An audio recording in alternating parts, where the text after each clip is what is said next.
Hey everybody, it's Mrs. Rajewski. Hope you're doing well. Today we are going to continue our work with Taylor and Maclaurin polynomials, but this time we're going to look at them as approximations.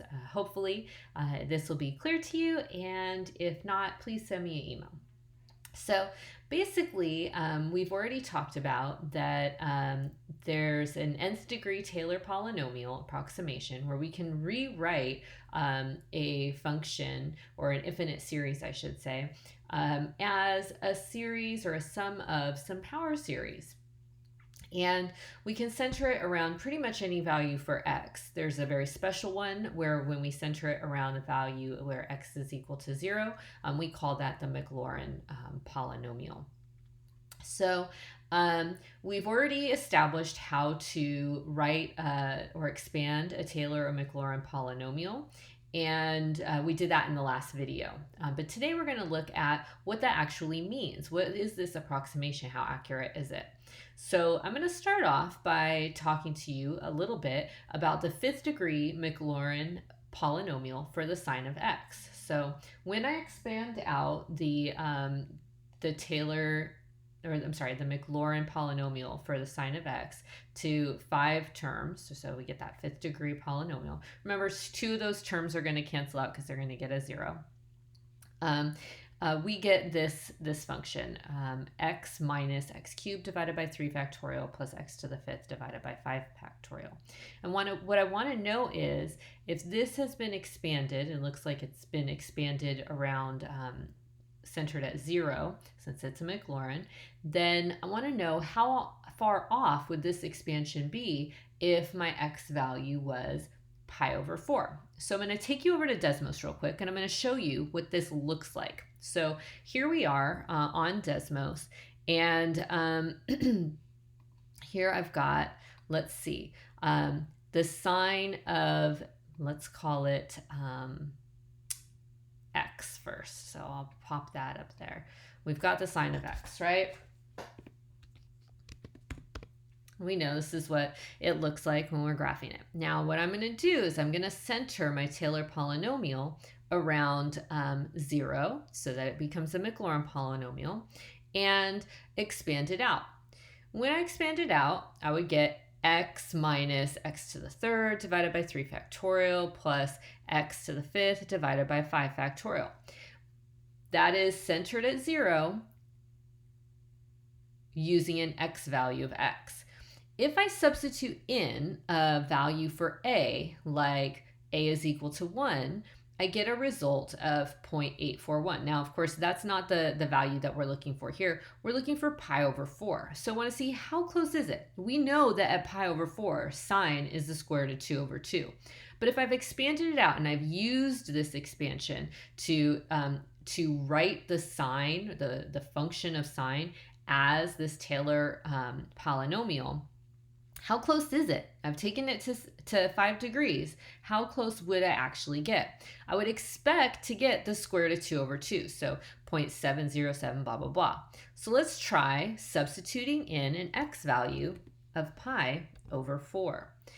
Now, if I substitute in a value of pi over 4 here for our x value, in this case a, what ends up happening is I'm replacing this a value with a pi over 4. I get 0.707143, blah, blah, blah, which you can see is pretty darn close to our known actual solution, the square root of 2 over 2. So it looks like I'm at least 4 decimal places in accuracy, and it's that 5th decimal place where I start to lose my accuracy. So my Taylor approximation, or Maclaurin approximation here, is accurate to 4 decimal places when it's a 5th degree Maclaurin polynomial. We absolutely knew that the sine at pi over 4 was going to give me the square root of 2 over 2. So that's what I'm comparing it to. I hope that makes sense. All right, so let's go back to our lesson. So how far off is it? It's accurate to 4 decimal places.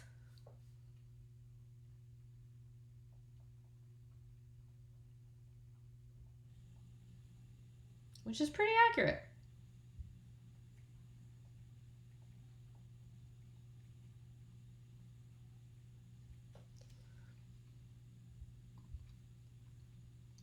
Okay, so here's a little bit of theory, all right? We've got this infinite series e to the x, and we're going to add every possible n value after that, extend it out. And I'm going to write an nth degree Taylor approximation for e to the x, and I've expanded it all out here. This graph, which you have in your notes, may not be as easy to see. So I'm going to show it to you on Desmos as well. Basically what I have here is e to the x expanded out as a couple of Taylor approximations. The first one is just the original function. So we've got e to the x. Then I've got the second degree Taylor polynomial, which is this guy here. Oh, back here I've got the first degree. That's 1 plus x. That's a nice little linear function. And then I skipped 3 and 4 and I went right to 5. So we've got those 3 Taylor approximations for e to the x. Now these are all being centered around where x is equal to 0. So I guess sometimes I go back and forth between saying Maclaurin and Taylor. If I say Taylor and then I say that, we're centering around 0, know that, a Maclaurin series is simply a special case of the Taylor series. So it's the one where it's centered at 0. So I want to show you what's actually happening here. So let's bust back to Desmos, because that's a really dynamic website that we can use to check things out. So here we go. We got our plain old graph e to the x. And as I said, we're centering around the point where x is equal to 0. Now, imagine that we're trying to expand it out and write it as a series of powers like we've been doing. If I take that first degree, yes, I still am going to go through this point here. But as I move away from 0, which is where our graph is centered at, as I move away from 0, my new line, 1 plus x, it's not a very good approximation for the line e to the x, right? As I move away from 0, our centered point, I've got this error here, right? And the further I move away from my centered point, 0, the error is growing and growing and growing. So this is not a very good approximation for e to the x. So we will maybe take the next degree. So if I take the next degree, so this is our second degree Taylor polynomial for e to the x. That's the green line. And I'm going to kind of ignore that our first degree one for a second. Now, you can see that the green one, our second degree polynomial, this is still not a very great approximation because, as you know, the natural base function, it does not pop back up over on this side. But let's look at what's happening where we're centered. Again, centered, it's like a beautiful approximation. Wow, it's right through there. This shares that point. And as we move away from the point where we're centered at, it's actually looking still pretty good. It kind of looks like our graph. In fact, if I zoomed in really close, you would say these are almost the same line, right? But as we go further away, we can see the error starting to occur. As we move further away from the point that we're centered at, we've got this gap here. Okay, so this again is a good approximation when we're darn close to 0.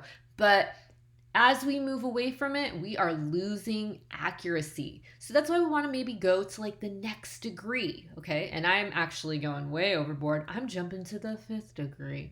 So come on over here, and I've expanded out. This is a 5th degree Taylor polynomial for e to the x centered at 0. And you can see like, wow, it is really fitting that curve. Look how beautiful and close it is.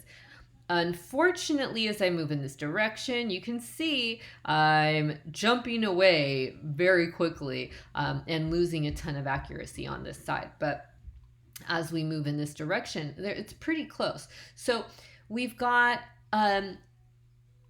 still, as we are moving away from 1, we're going to have some error, but this is a much closer approximation than our first degree polynomial was, right? There's a lot more error here. So this is essentially like the whole point of these Taylor approximations. We want to try and write them as a power series, with enough of a degree of accuracy that it's actually relevant. Because this first degree one, this is pretty irrelevant. It's not helping anybody. It's just going to give us one solution that works, and we already know that solution. So and even the second degree one was pretty good within a little bit of distance away from zero. But the higher degree that your Taylor polynomial is, or your Maclaurin polynomial approximation is, the more accurate, higher degree of accuracy that you're going to have for your approximation. So anyways, I thought that was pretty cool. I hope you liked it too. And that's essentially what this set in our notes is talking about. The error actually can be calculated. So we're going to be working on that today and looking at how accurate we can get our Taylor approximations. So we call the error this R value. So this is our error. And as we move further and further away from where we're centered at, we would expect our error to grow, obviously. And that also depends on the degree of the Taylor polynomial. So as we get further away, the error is going to grow. It's going to get bigger. So we can say that the original function, like our e to the x, is equal to that Taylor approximation, which we just saw. The fifth one was a pretty good one, plus the error. So it's going to be the original function is the Taylor approximation plus whatever that little distance is in between our lines, the error line and the original function. So there's always going to be a slight discrepancy in the value of a function when we're using a Taylor or Maclaurin series. But the higher the degree, the more accurate we'll get. So how do we calculate it? We're going to use Lagrange's form of the error term. So Lagrange's form of the error term basically says you're going to take the n plus 1th derivative of the function with respect to c, and then this is just your power rule. We've been working with that. And then c is a number that's in between a and x. So let's talk about what that means, because that can be a little confusing. All this is saying is that there is some number c that is in between a and x such that the error or the remainder exists. And we don't know what c is, just that it exists. We're not trying to find what c is. We just know that it exists. That's what Lagrange came up with.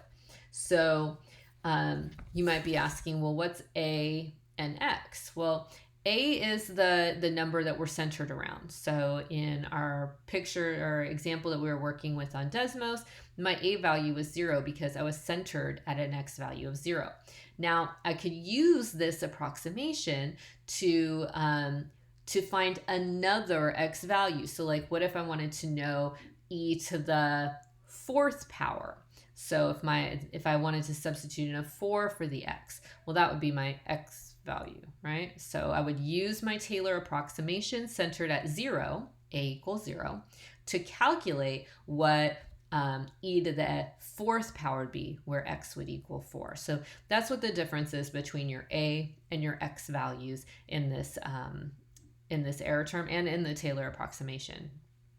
So we're going to put all these concepts together, and again, centered at a, we've got our original function, e to the x, is equal to that Taylor approximation, so that we used the 5th degree one to get a nice degree of accuracy, 4 decimal places, plus the error term, whatever the little distance is from our graph to the actual function. So if I was looking at 4, I zoomed in way too close. So why did I say 4? Okay, let's pretend that I said 2, because that's not so far away. You can actually see as I zoom in a bit that even at 2, there's a little bit of a distance between my original function, e to the x, and the value at 2 for my Taylor approximation. So at 2, I'm nearly like 7.267, but at 2 on the function e to the x, like 7.3. So we're off just a little bit. That's your error, that amount that it's off, that distance right there. So cool. All right, so what are we going to do with it? We're going to do example number 1. But first, Lagrange. Awesome dude, an Italian mathematician, Paisano. And he actually has been entombed in the Pantheon. So that's actually kind of cool. Here we go. Example number 1. Now this might actually seem a little familiar. We worked with this problem in our last lesson. So this was actually example number 5 from our last lesson. We're given this 4th degree Taylor polynomial for f of x is equal to ln x. And this Taylor polynomial has been centered around x is equal to 1. So just remember that we have been centered around 1 on this problem. So all the work, that's why we have our a value of 1 in here, right?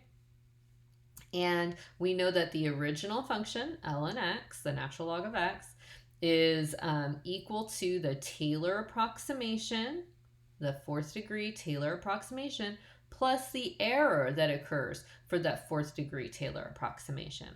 So this one we're asked to find the maximum error. So let's go for it. The Lagrange's form of the error term says r sub 4 of x is equal to the n plus 1th derivative. So since we were talking about a 4th degree Taylor polynomial, that our n value is 4, plus 1.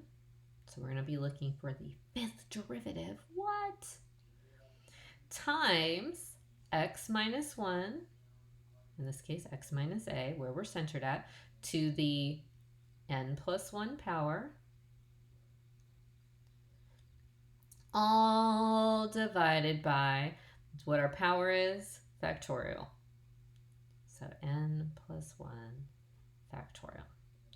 Perfection. And we're saying that, that our maximum error, we're going to be looking at it in x values that are in between 1/2 and 3/2. Okay, so we know that there exists a number, that's that c value, that's going to be in between 1/2 and 3/2.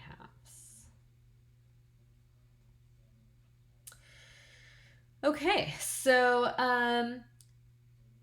going back to our old notes, this was problem number 5, like I said, on the last lesson when we were first introducing this Taylor approximations. I actually am just stealing it from our old notes that the 5th derivative of ln x is 4 factorial. And that would be x to the negative 5 power, but since we're substituting in c here, the c value that's somewhere in between 1/2 and 3/2, I'm going to substitute that c in there too. So that'll be c to the negative 5 power. You could also write this as 4 factorial divided by c to the 5th, which I'll probably eventually do. So here we go. I've got this 5th derivative of our function, which we know from previous times, is 4 factorial c to the negative 5th, and then we have that's being multiplied by x minus 1 to the 5th power, all divided by 5 factorial. I love working with factorials. I don't know, they're kind of exciting.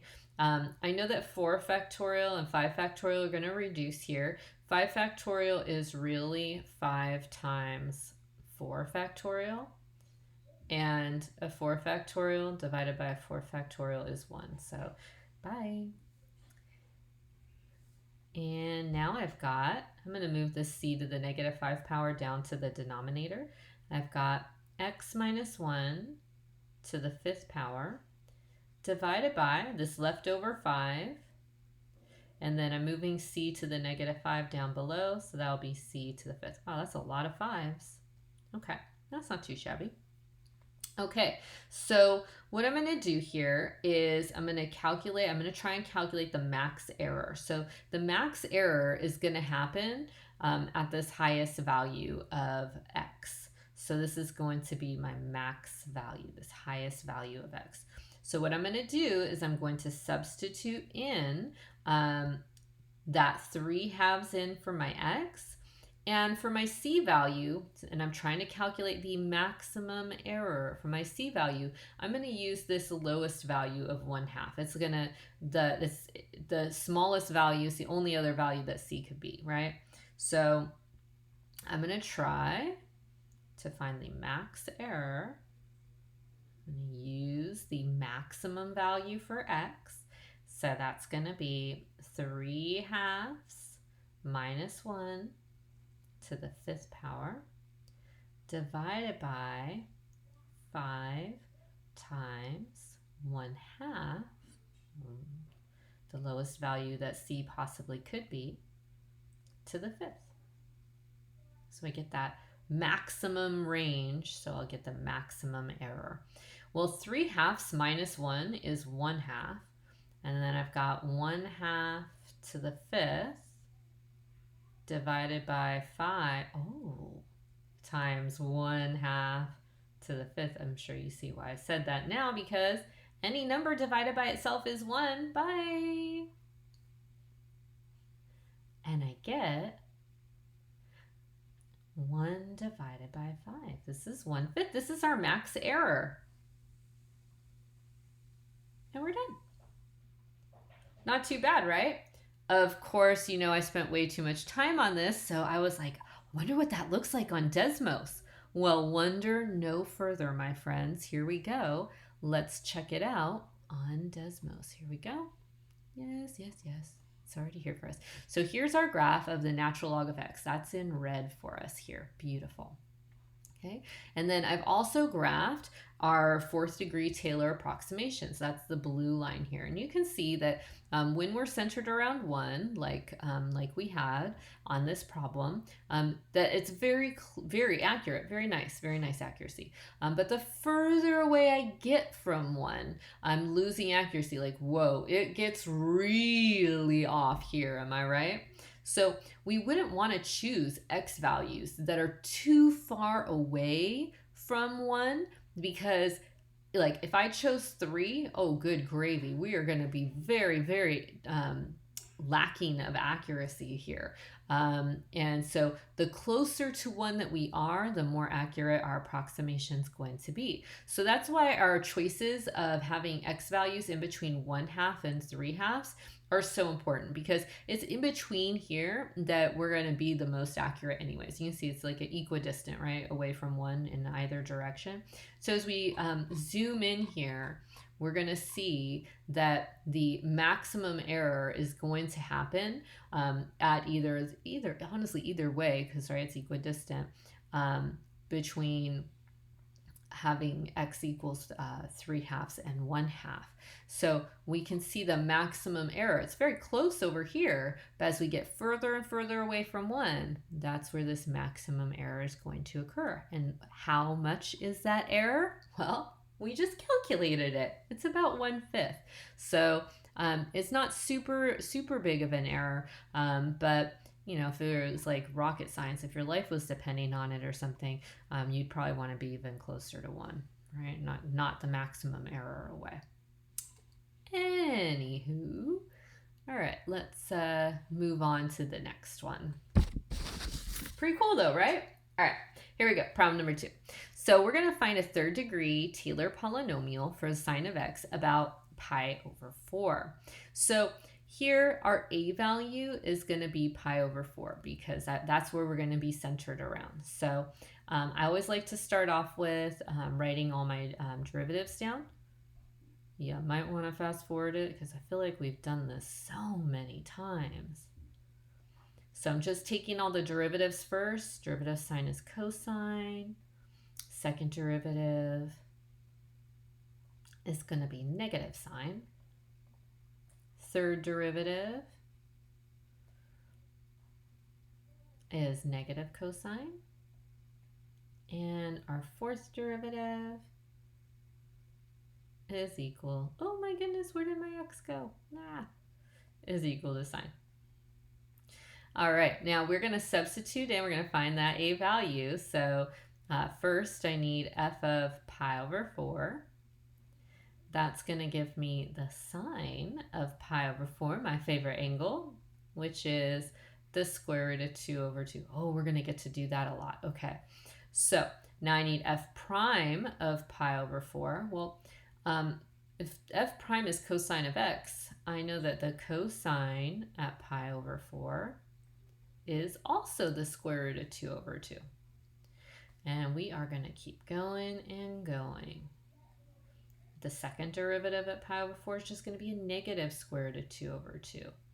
The third derivative at pi over 4 is also going to be the negative square root of 2 over 2. And the fourth derivative at pi over 4 is going to be the positive square root of 2 over 2, because we're back. We're back at sine. Okay, so I'm going to write out my Taylor approximation for that, given all of these values.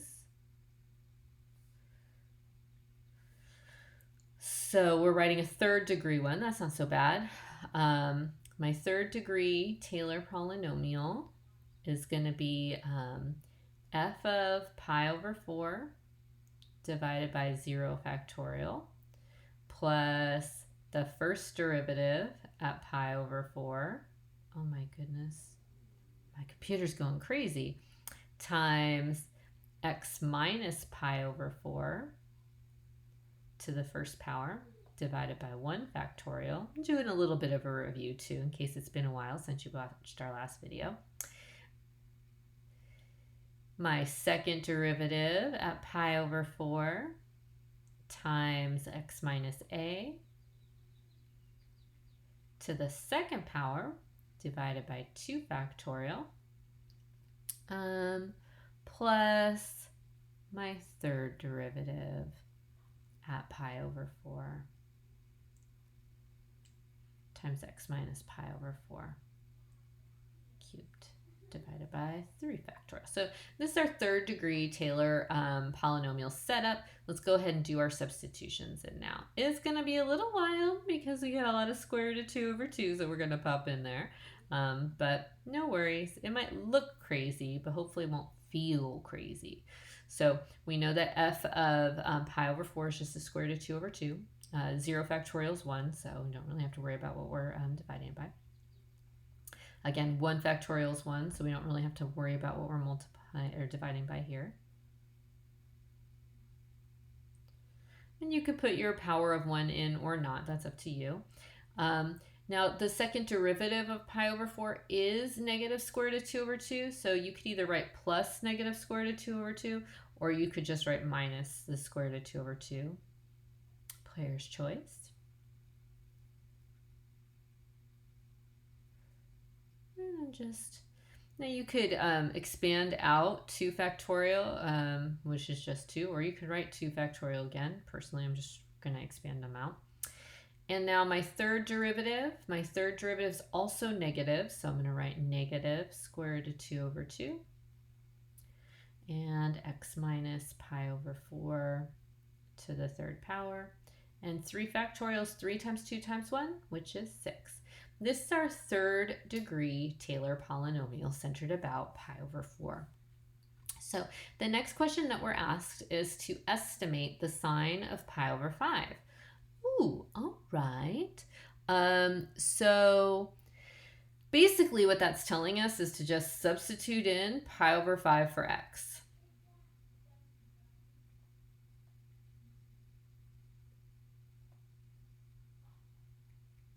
That's easy to do. Here we go. Our Taylor polynomial, the third degree, with pi over 5. I'm going to get the square root of 2 over 2 plus the square root of 2 over 2 times, instead of x, I'm going to put pi over 5. And then minus our pi over 4. Okay. Minus square root of 2 over 2. X is now going to be pi over 5. Minus pi over 4 squared minus the square root of 2 over 2 times, remember x is going to be pi over 5, over 4, all raised to the third power, and this whole bad boy is getting divided by 6. Ooh, I forgot to divide by 2 over here. All right, it's not too late. Pretend that didn't happen. So I want to find my Taylor approximation to estimate the sine of pi over 5. I popped this whole darn thing into my calculator, and I got an approximation of about 0.588. That's to 3 significant figures, which is what you guys should be doing for the IB test, unless you're asked otherwise. And that's our Taylor approximation. And if you actually just popped sine of pi over 5 into your calculator, this would be darn close. So the next thing that we're going to do is we're going to use the Lagrange form of the error term to show that our approximation is correct to 3 decimal places. So I'm making a pretty strong statement there. This is correct to 3 decimal places, and now we have to show it. Just popping it into your calculator is not enough evidence, so you're going to actually have to use the Lagrange form of the error term. So here we go, the Lagrange form of the error term for the third degree Taylor polynomial is going to be, again, we were using it to estimate pi over 5, so that was our x value. And then our a value was pi over 4. This is what we were centering it around, right? So that's going to be, we're always going to take the n plus 1 derivative. So our n value was 3 before we were finding that third degree Taylor polynomial. So that'll be 3 plus 1 of c times x minus a to the 3 plus 1 power, all divided by 3 plus 1 factorial. Yes, I know that 3 plus 1 is 4. I'm just trying to show all of my work, which is what I hope you will do for me when I'm grading your tests. And we're saying that there exists some number c, which we do not know what it is, that is in between x divided by 5 and, I'm sorry, pi divided by 5 and pi divided by 4 that will give us this error term, okay? So it's in a range. So 3 plus 1 is 4, so I'm looking for the fourth derivative of our function. If we go back up to the work that we showed, you'll see, thankfully for us, we actually did calculate the fourth derivative, and it was the sine of x. They don't just want the fourth derivative, they actually want the fourth derivative with respect to c. So we're going to use c instead of an x. So that would just be the sine of c. And then we know that x is really pi over 5 because that's what we're trying to approximate. And a is what we were centered around, and we were centered around pi over 4. 3 plus 1 is 4.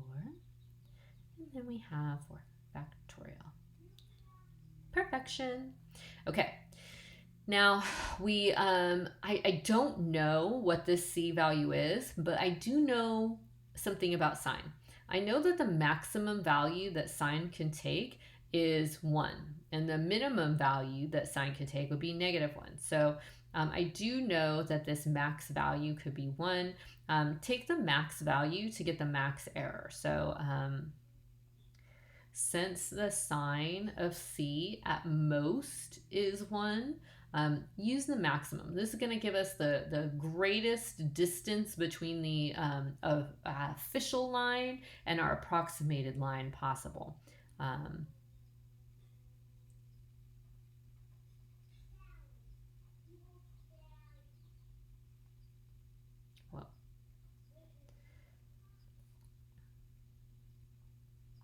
So I'm going to replace the sine of c with 1 because at the most, this is as far, the maximum distance that I'm going to get. And then pi over 5 minus pi over 4 is negative pi over 20.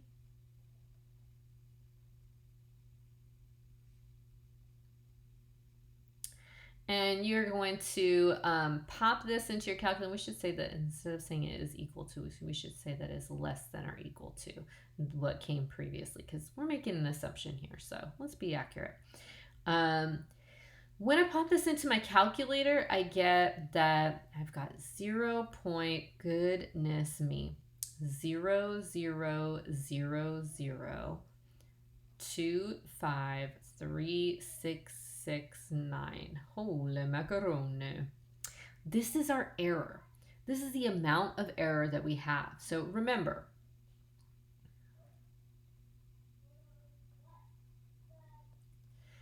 f of x is equal to, our original function is equal to our Taylor approximation plus or minus that error term, right? Like in either direction, I guess, is the point that I'm trying to make with that plus or minus. Could go above the line, it could go below the line. So another way for us to write this is to say, hey, your error is equal to f of x minus the Taylor approximation.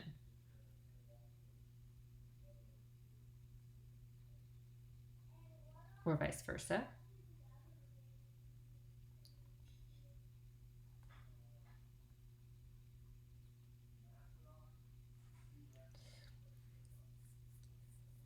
So let's go for it. Let's say the absolute value of this is going to, I'm going to write it over here so I don't have to keep on putting it over there. It's that overall distance. It doesn't matter if it's above the line or below the line. That's why I'm using the absolute value.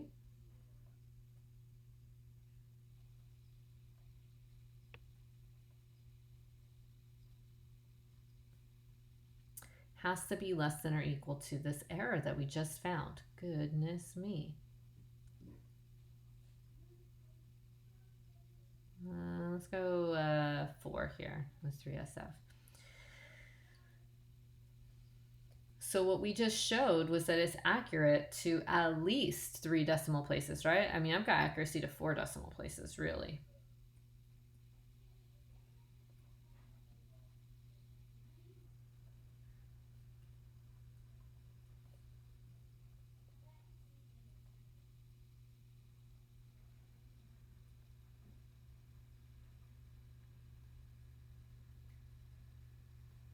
Yay. Moving on. Okay.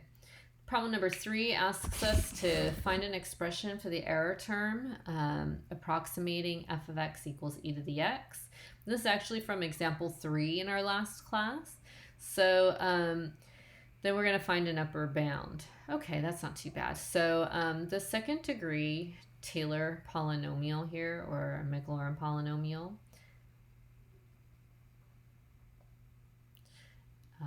for e to the x is approximately 1 plus x squared divided by 2. We could expand it further, but this is cool. We did this the last class, that's why I'm not going through it all over again. Our error calculated here is going to be the n plus 1th derivative. So if this was second degree, then we're going to be looking for the third derivative, which I love taking with e to the x because it's itself, times x to the third power. Remember, x minus a, but this is a Maclaurin polynomial, so your a value is 0. So I could have written x minus 0 to the third power, but hopefully you guys get that. All divided by 3. Ooh, it's a world of 3s. Okay. The error for our second degree Maclaurin polynomial is going to be the third derivative with respect to c, so that's going to be e to the c, times x to the third power divided by 3 factorial. That's that error term. And we have the c value, some value c, that exists between 0 and x. Again, the smallest value we could get, because this is a Maclaurin polynomial, 0 to whatever x value that we're going to be using. So, hence, I love hence, the value of e to the 0.75 power has an upper bound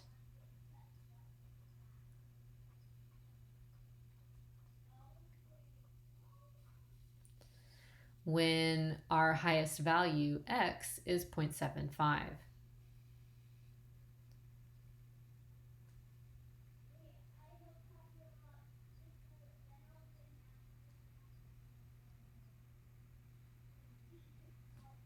So I'm just going to substitute that in.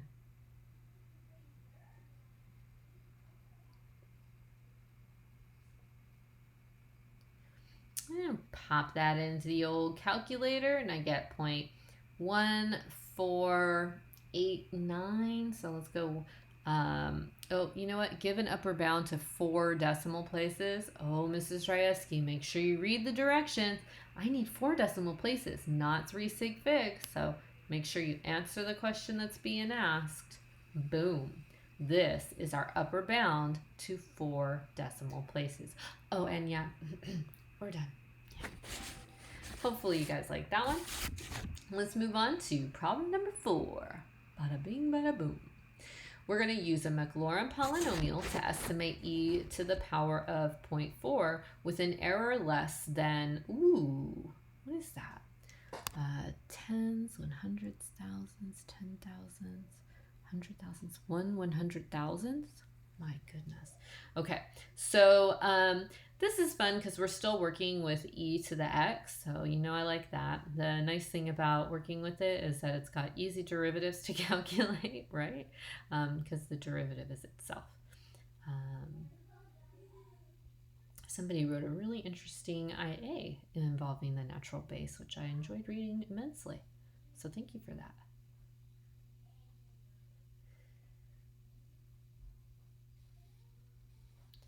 Okay, so it is a Maclaurin polynomial, so I'm using 0 for our a value. I took the derivatives and then I calculated the derivative with respect to a. So basically what this means is we're going to take, well, I know that my nth derivative with respect to x is always going to be e to the x. I also can tell that my nth derivative with respect to 0 is always going to be 1 because e to the 0 power is 1, obviously. So the sum, I can say, from k equals 0 to n is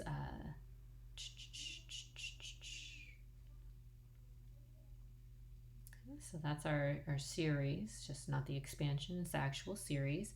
And that's going to give us our Taylor approximation to the nth degree. Where you can, and remember, the Maclaurin series, just the Taylor series, but centered at 0. And this is going to be true for all n existing on the set of positive integers. Okay, so I want to calculate the error term, and I know that it has to be less than this value over here. So let's see what we have. I've got r sub n.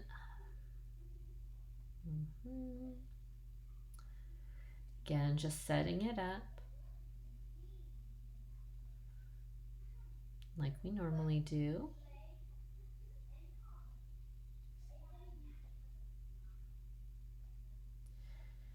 Judicious use of those parentheses, otherwise we're just doing 1 factorial instead of n plus 1 factorial. And I know that from our statement up here and the work that we've done in the past that the nth plus 1th derivative of e to the x is going to be e to the x. And then we're just going to substitute c for our x here. So that's going to be e to the c. And then we've got x to the n plus 1 divided by n plus 1 factorial. And then don't forget that there exists some value c that's in between 0 and x that's going to make this error true. So e to the c times, we know our x value, we're looking for 0.4, right? So let's pop in 0.4 for our x value to the n plus 1 power, all divided by n plus 1 factorial. And this is 0.00001. It's got to be less than the error that they're asking us for. So the error's got to be less than this.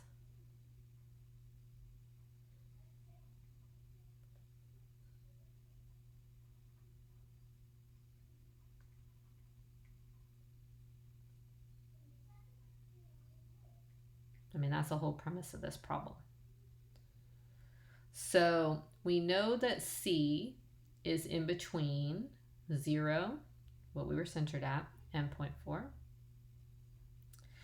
And I'm going to do something.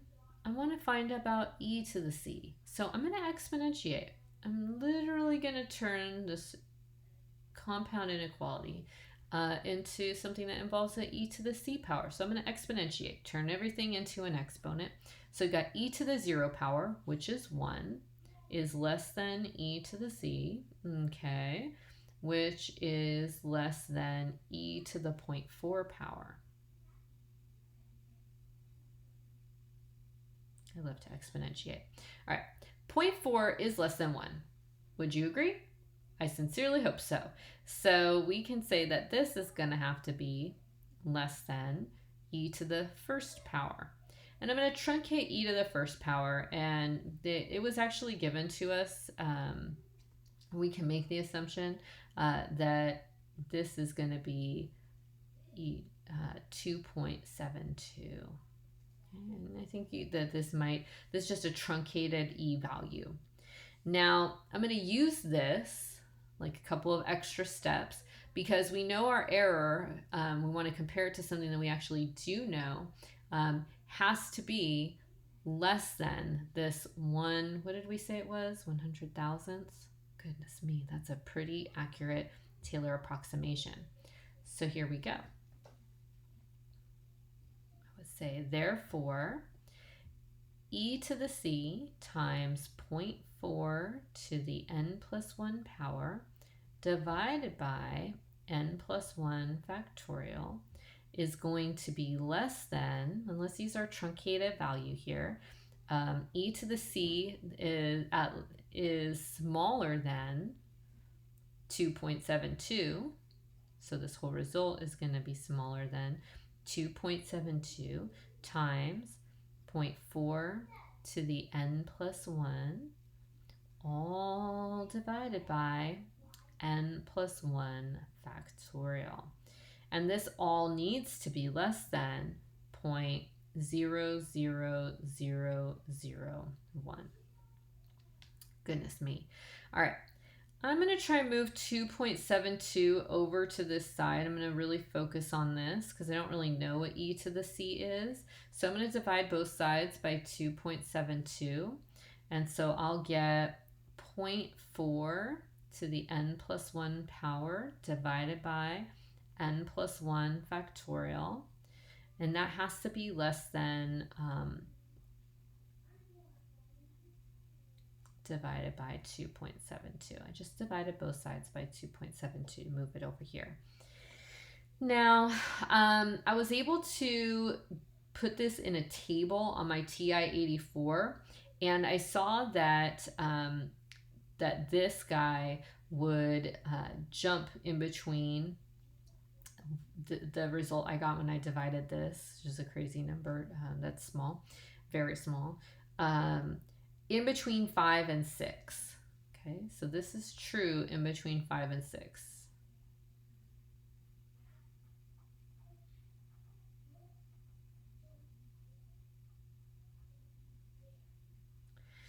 But we know that n values have to be integers. They have to be positive integers because we're talking about like the term that we're on. So we can't say the 5.73 term, like I don't even know what that would mean. So you either have to be working with the 5th term or the 6th term. You can't say the decimal. So we're going to go and jump forward here because I need my error to be less than 0.00001. So the max error is going to be 6. All right, we only have one more to go. Yay! Here we go. So problem number 5, I did want you guys to try this on your own, and I must admit that I personally went totally crazy with this one. I've solved it now 3 different ways. I used 3 different a values. They don't tell you in this problem where you're going to center it because they're just telling you to use a 6th-degree Taylor polynomial to approximate the value of the cosine of 1. So I'm going to show you a centering at pi over 4. I've also used centering at 0, and I've also used centering at pi over 3. But of course, my favorite angle is pi over 4, so I'm trying to center it at pi over 4. You do you. You do not have to use pi over 4. You go ahead and try it yourself.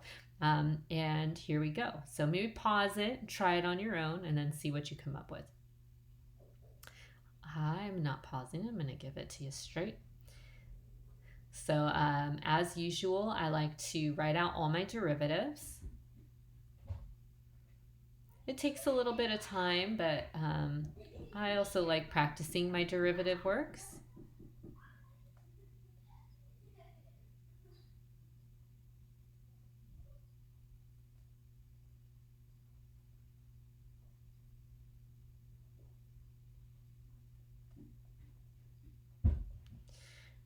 Since this is a 6th-degree polynomial, I'm going to go all the way to 6. Goodness me. Derivative cosine is negative sine. And, oh my, the 6th derivative. Well, the derivative of negative sine is negative cosine. All right, so I'm going to center it. I'm choosing to center it at pi over 4. They do not say. The reason that I'm choosing pi over 4 is that I know that I want my result to be very accurate. I'd like it to be accurate. So I want to pick a value to center it at that's close to 1. And you might say, well, Mrs. Rajewski, 0 is close to 1. Yeah, I'll be honest, the first time I solved this problem, I also used 0. It's way easier to do. If you're just a beginner, try centering it at 0. If they give you an option, centering it at 0 is awesome. It's a lot easier to work with Maclaurin polynomials than Taylor polynomials. But I'm an advanced student, so I'm going to try something else. I'm going to try pi over 4. Pi over 4 is like a decimal approximation, like 0.78, like off the top of my head. And that's closer to 1 than 0 is. So that's why I'm choosing pi over 4. But you could choose 0 or another value. Don't choose 1 because like 1 is going to be the answer. That's the problem that we're looking for. We're trying to center it to use a Taylor approximation, not to jump right directly to the original. So here we go. F of pi over 4. So I have the cosine at pi over 4. And that's the square root of 2 over 2. Now I need the first derivative. And this is kind of like the sine one that we did before. So I'm going to get negative square root of 2 over 2. Second derivative. Also negative square root of 2 over 2. And so on and so forth. You can see how this is going.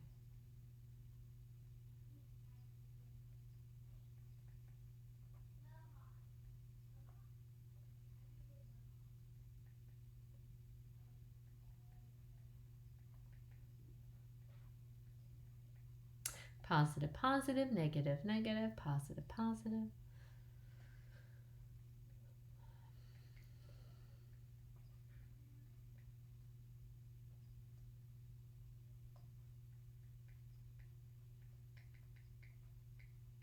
Okay, so I've got all my derivatives and my f of a's. And again, I chose my a value of pi over 4 because that's close to 1. So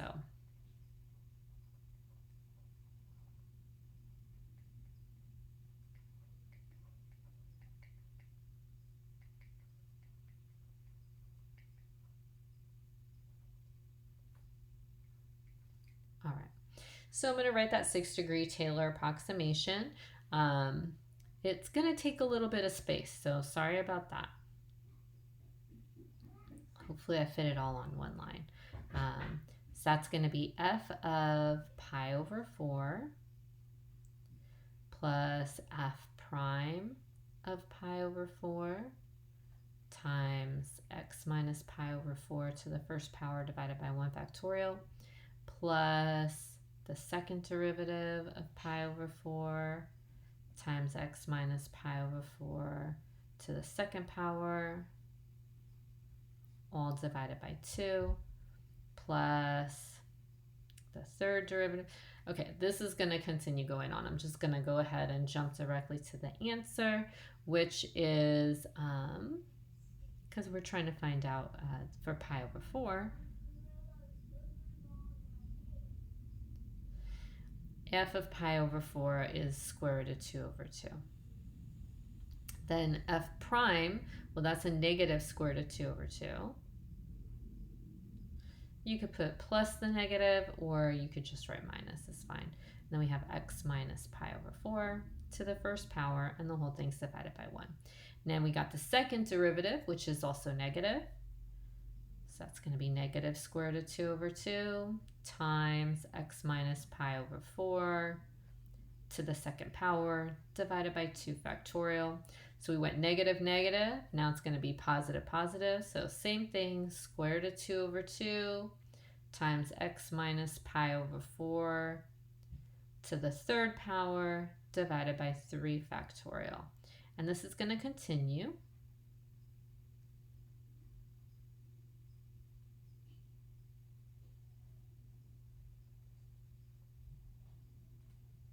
Positive, positive, so now it's going to be negative, negative.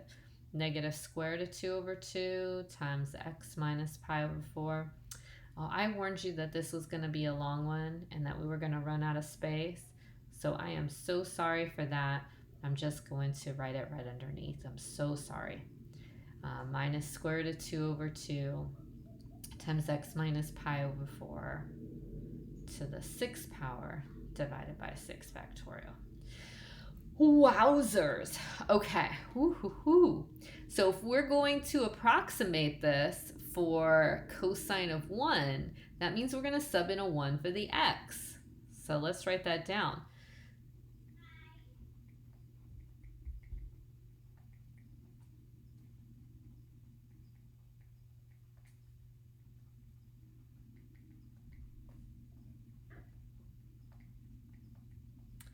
Here we go. And we're going to pop in a 1 everywhere an x wants to be. Oh my goodness.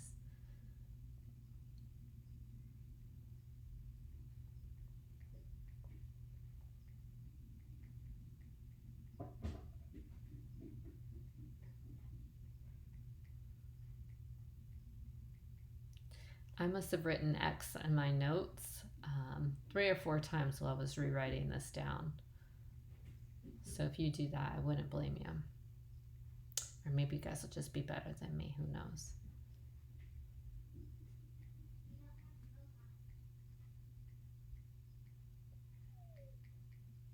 Ah, I wrote plus. What are you doing, Ryeski?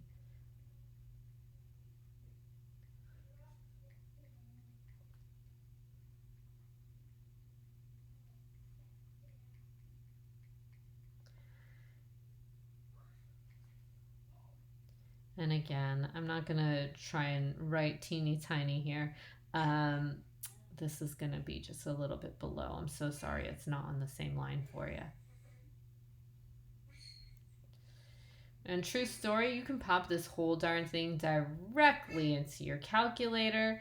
I did it on Desmos because it was so much faster to just copy and paste the same term a whole bunch of times instead of typing it all out on my TI-84, which you know I love, but this would have just been tedious. When I popped it all in there, I got 0.540303, blah, blah, blah, blah, blah. I'm going to take that a little bit further, 0.285. Interestingly enough, on my calculator, if I just put in the cosine of 1, of course being in radians measure, then I would get 0.5403023059, which these values match up all the way till we get to this 5 right here. So it's accurate all the way to 8 decimal places. That's some pretty accurate approximating. But of course, comparing it here is not enough. We need to be able to use the Lagrange error term. So the Lagrange error term says for the 6th degree Taylor polynomial, we're going to find the 7th derivative, one more, with respect to c, times x minus a to the 7th power, all divided by 7 factorial. So we know the 7th derivative is going to be the sine of c. Okay. We know that our x value is 1 because that's the approximation we're trying to find, and our a value is pi over 4 because that's where we are centered at. I don't know what my c value is. However, I do know that it's got to be in between 1 and pi over 4. I know the maximum sine of c, the maximum value that I can get from that is going to be a 1. So this has to be less than, this has to be less than 1 times 1 minus pi over 4 to the 7th power divided by 7 factorial. And when I pop that whole darn thing into the calculator, I'm going to get, it's like crazy. It says 4.15913 times 10 to the negative 9th power. Holy macaroni. So that means that we've moved our decimal place over 9 times. So then that's going to leave us with one number in the front. So that's 8 zeros. 8 zeros, 8 decimals. That's why I know this is accurate to 8 decimal places. So this got me to thinking, well, what about when I centered it around 0 instead of around pi over 4? When I centered it around 0, I was able to get accuracy to 3 decimal places. So if any of you guys tried that, is certainly the easier problem, is to try it centered around 0. Then you would get accuracy to 3 decimal places. That made me think some more. What would that look like? So let's go to Desmos. Let's check it out. So when I centered it around 0, I got this black line here. So the red line is the regular cosine of x. The black line was my 6th degree Maclaurin approximation, so centered at 0. And you can see it's really, really accurate. It looks really accurate as we get further and further away from 0. However, I'm losing that accuracy. When I centered it around pi over 4, this blue line is the graph that I got. So again, it looks pretty accurate, super accurate through here, but then it fails to wrap back up again. So I lose my accuracy the further and further I get away from 1. But so when we put them all together, it does look like both of them are pretty accurate, close to 1. But which one is more accurate? So let's pop in x equals 1 here and kind of just explore, right? Oh, it's red. X equals 1. Oh, come on. Do we have a green? Can I get a green? Yay! All right. So I'm going to zoom in. And we're really interested. Wow, I'm getting a lot. It still looks like it's just one line, right? And as we get closer and closer, oh, they started separating. So here's where my my approximation, the blue line, is where it's centered at pi over 4. The black line centered at 0. But which one's closer to the red line, the original function, the cosine of x? And you can see I'm zooming in. Now I'm losing accuracy here for the black line. It's getting further and further away.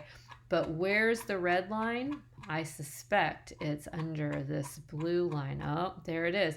I have zoomed in tremendously, and I'm finally starting to see the separation between the blue line and the red line.